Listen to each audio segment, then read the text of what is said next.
Definitely another tutorial. Today I'm going to try a new foundation. I got some samples of the Bobbi Brown Skin Longwear foundation from Sephora. Okay, so I'm going to try out the NORVINA palette for the first time today. I'm going to take the shade Passion, and I'm just going to put this in my crease. So when it comes to YouTube and Instagram, creating content, it's very easy to get swept up in comparisons because we see other people at the height of their success from the outside. When you see that and you admire someone, there is honestly a fine line between admiration and envy. At any moment, you could cross it. You could cross it. And part of being envious is having admiration for someone.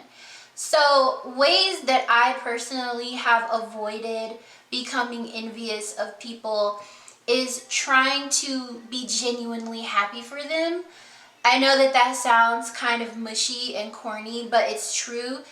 If I can be genuinely happy for someone else, then I won't look at them and focus on myself. You're looking at them as what you are not instead of looking at them as what they are. And that's how a lot of people get caught up in a number of things. For example, there are people who have literally been fans of YouTubers, celebrities. They're fans of them, and they flip the switch and all of a sudden they hate that person.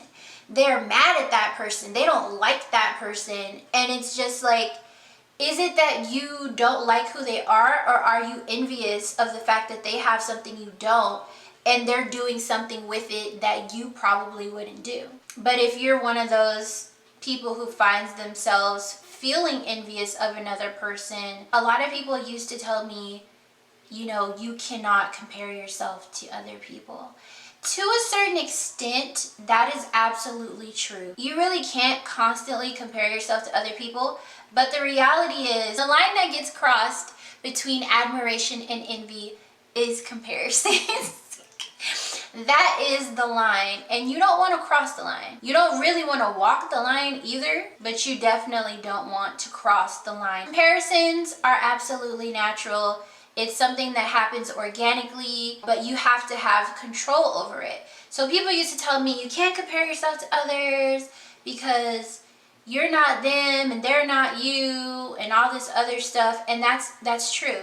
You're not the other person. Their version of success is not going to be the same as yours. If you admire someone, look at the way that they get their work done. Look at the way that they get their content finished. Look at the way that they establish their personal brand. That's what I would do. And I would say to myself, okay, Xrizz'Tina, what do you like about this person and their content and their brand? What do you like about them? I like the fact that they're consistent. Okay, am I consistent? Yes, no, maybe so. Okay, I'm gonna be more consistent. Okay, what else do you like about them? I like the fact that they have a consistent aesthetic. Their content is very fluid. Everything flows together. Everything looks nice. How can I go about achieving that in my own way? So you really just have to look at it as, instead of you envying the goals that they've achieved, you should be comparing the work ethic that you have with that individual. That's how you avoid being envious and comparing yourself to a degree that causes you to be depressed or discouraged or upset, you know, or salty. Because the last thing you want to do is be one of those crazy people who's always whining. I don't have this and I don't have that. Like, it's okay. Neither did they at one point. Everybody doesn't have the same things. Everybody doesn't have the same equipment. Everybody doesn't have the same help or any help. You know, everyone doesn't have the same goals. But your success is totally based on you and your attitude and how you choose to work. And that's another part of not being discouraged and not being envious whenever you compare yourself to others, because you have to recognize that it's not their fault that you haven't blown up. It's not their fault that you haven't reached your goals. Now, granted, there are certain things and people that play a huge part in an individual's success in any given industry, but the person who is achieving their goals, that feels like they've gotten their success that you may admire or envy, it's not that individual's fault that you're not where you want to be. And that's something that people do often totally forget. It's almost like it escapes their mind the instant they even think about where they're headed. Like, you gotta get people to follow you, you gotta have content, you gotta be interesting. What are you producing and delivering that is beneficial to an audience, you know? And I think that's another thing. A lot of people believe that their talent is enough to achieve their goals. That's just one aspect of becoming whatever you deem as successful. Your skills are just one aspect. There is so much more that goes into it beyond being able to do hair or being able to do makeup or being able to edit and film and all this other stuff. You have to educate yourself on a number of things. For example, something that I learned within the last couple of years is the marketing aspect of the beauty industry. It is so strategic. That is my word for it now, strategic. And what people forget is you're marketing yourself as well. Not only to brands, but to an audience. And in order to market yourself to a brand, you have to have an audience. So there's so much that goes into this, and I can't tell anyone not to compare themselves to someone else. We all have to have examples. I don't even know what else to say. I'm gonna try the shade Eccentric and see what that does. Oh, that's super warm. Hopefully it doesn't turn muddy. It's so crazy when people compare themselves to others in such a harsh, negative way. It's good to be humble, but you gotta be able to let yourself win sometimes and be proud of yourself. Not necessarily getting big-headed and thinking that you're just so great, but you have to let yourself win sometimes and be proud of the fact that you accomplished something. Like, when I first started filming my YouTube videos, it was literally on my iPhone. It was on my phone, and all I had was a desk lamp, one desk lamp, and I would sit there with that desk lamp facing me, filming my little videos, and sometimes I'd have Tulip in the videos.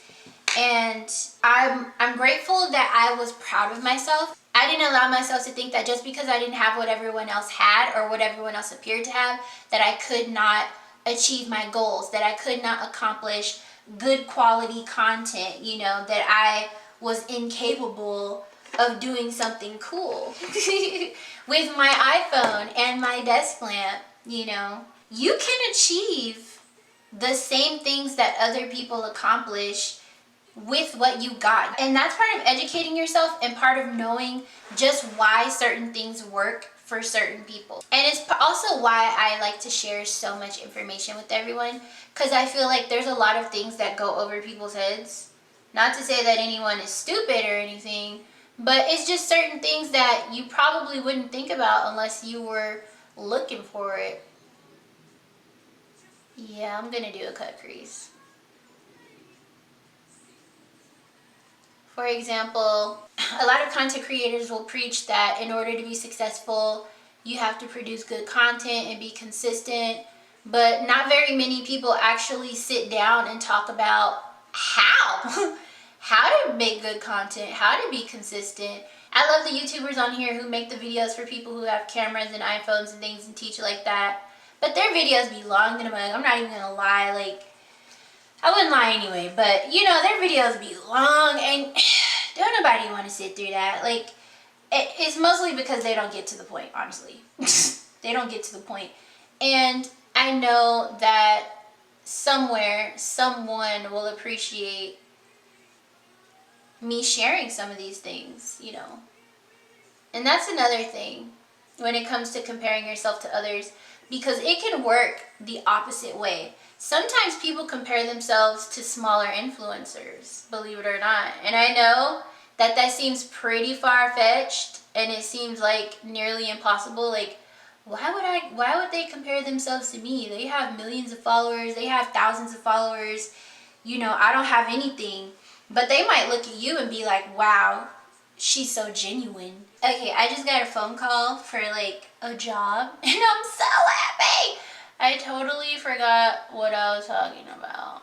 Oh, I was saying sometimes envy can work backwards. Sometimes people who are visibly perceived as successful can envy someone who may feel like they're not, and they might look at your content and be like, you know, they're so genuine, I just love their personality, I wish I had a personality or more personality. Or they might envy the fact that, you know, you are all your own person, you are yourself, and you don't have to pretend to be something you're not, or over exaggerate your personality, you know.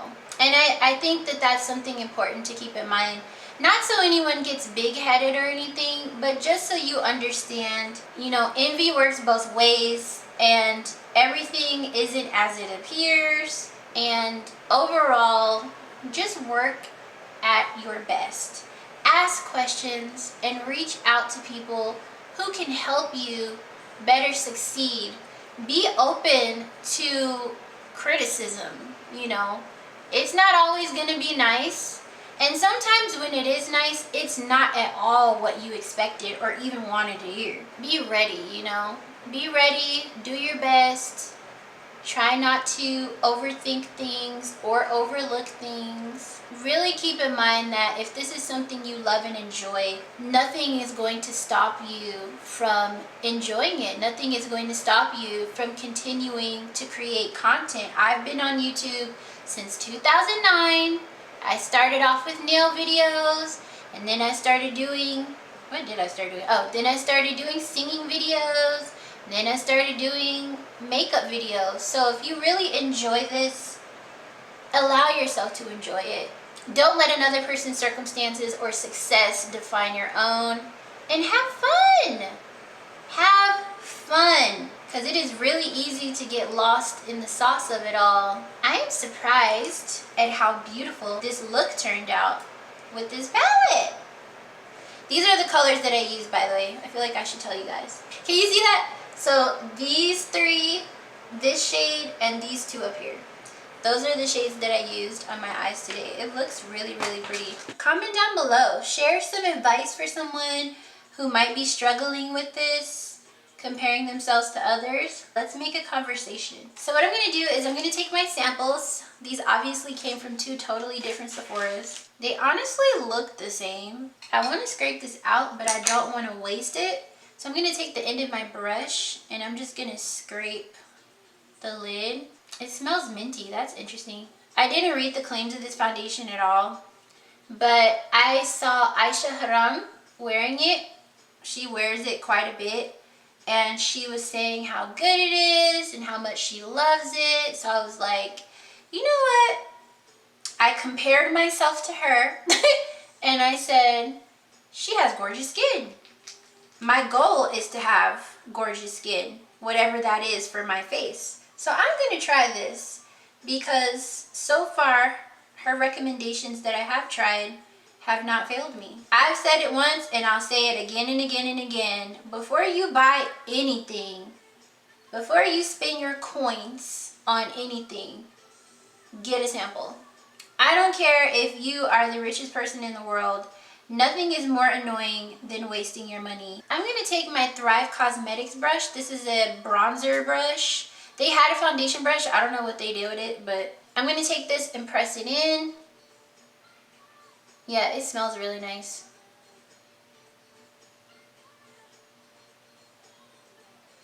It's not totally covering up my discoloration, so I'm going to assume that I would definitely need to either color correct or layer this a bit more. It's almost like it gets a little sticky or tacky instead of totally drying. I'd probably say the coverage is medium. I don't know if my camera is picking it up, but you can definitely see through. The texture makes me wonder if there's a serum in this foundation. But yeah, like you can see my hyperpigmentation, but it does have a nice little glow. So I'm gonna take a little bit of warm golden. The lady at Sephora gave me quite a bit of it, and I'm gonna put it on the center of my face. Number one, because this is a more golden undertone, which means it's a little bit more yellow, whereas the one that I initially put on is more bronze or red. I'll leave a link down below, so if you want to see the foundation or see some reviews on Sephora, you can check it out. I don't even feel like I need concealer. So since I don't think I need concealer, I'm going to set my under eyes with the Mercier Translucent Loose Setting Powder. This is the Supermodel Sculpting Brush from Makeup of the Day Cosmetics. I'm just going to swirl it around, and I'm going to start down here and press the powder right underneath my eye.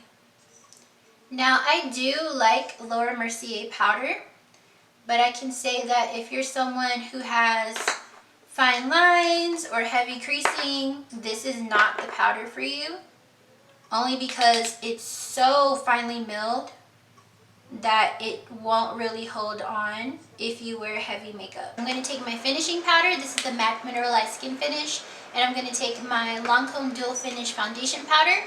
This is in the shade 530 Suede C. I don't know how I feel about the tackiness yet. I don't know. I definitely feel like this foundation needs to be set only because it's so tacky. So I'm going to press in my Mineralized Skin Finish Powder to give myself back that warmth.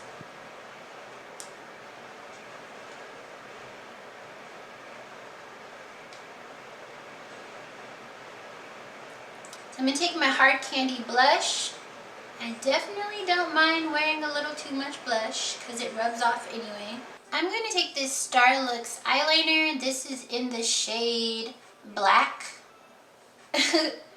And I'm just going to put a little bit on my waterline. And the shade Dreamer. And I'm going to bring it down. Then I'm going to take a little bit of the shade Volatile, and I'm going to put this down here because it is cool toned, so it's going to give me the shadow that I want for my lashes without necessarily adding more purple color down here. Okay, so I'm going to be putting on my Yawa lashes from Allure by AV with my Thrive Cosmetics Infinity Waterproof Eyelash Adhesive. Booyah! Okay, so I'm going to put on my lashes and I'll be right back. Why does the air always come back on as soon as I start recording? So annoying. Anyway, I am going to, I already put my lashes on, I already put my beauty mark on. I just need to put on some mascara. This is the On the Rise mascara. I'm just going to take this lipstick from ALMAY. This is one of their Lip Vibes lipsticks, and this one is called Eat Cake. I'm tapping it on because I want like a hint of the pink, but not so much that it's overwhelming. And then I'm going to take this lipstick from Lunar Flower Cosmetics. It smells like pina colada.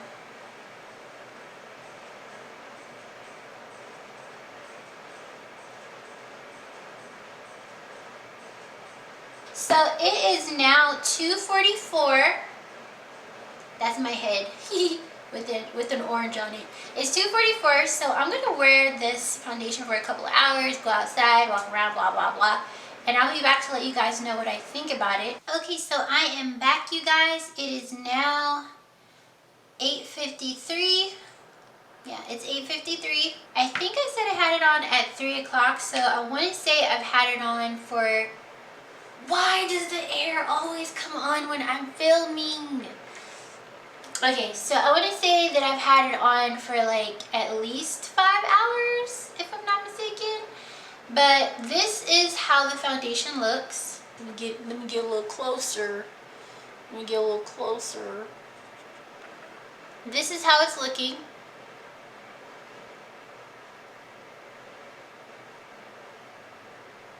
Okay. From what I can see, it's definitely very glowy. It's set well for what I've been doing. I was outside for a while today, but I spent most of my day in my house. And I have been smiling. I will say that I don't think this is a bad foundation. I do like the coverage. I think the way that it sets is a little bit weird. Like it's tacky, almost like there's a primer infused with it or something. I am going to try it a few more times, which means that when I can, I'm going to buy the foundation so that I can get a better feel for it. But I definitely like the way that it wore today. If I had anything negative to say, I would say that the texture is a little weird. Like how it sets is weird, how it's tacky, that was weird to me. I wasn't ready. I almost felt like it was going to start picking itself up from the brush. And I don't like what it's doing around my smile lines, but I'm not sure that that's something that a primer or one of my little tricks that I have can't fix. So yeah, overall, it's a pretty nice foundation. I would recommend this for people who have normal to dry combination skin only because it's radiant. I don't think that it would cling to dry patches. I think it would smooth over the skin really, really nicely. People who are super oily, I don't know that this would actually work for you just because it is tacky and somewhat luminous. Even though it's meant to last all day, I don't think that it would survive actual oily skin. I have an oily T-zone and then the rest of my face is acneic. Yeah, it's an alright foundation, you know, it's cool. So I'm glad I got to try it out. I'm glad I got a sample. I definitely suggest that you get a sample if you want to try it. Don't just go buying it based off of what people said, because sometimes it stuff just don't work like, you know, for you like it does for me or someone else. So yeah, I'm just gonna roll to the closing, the video outro thingy majigger. So this is the final look.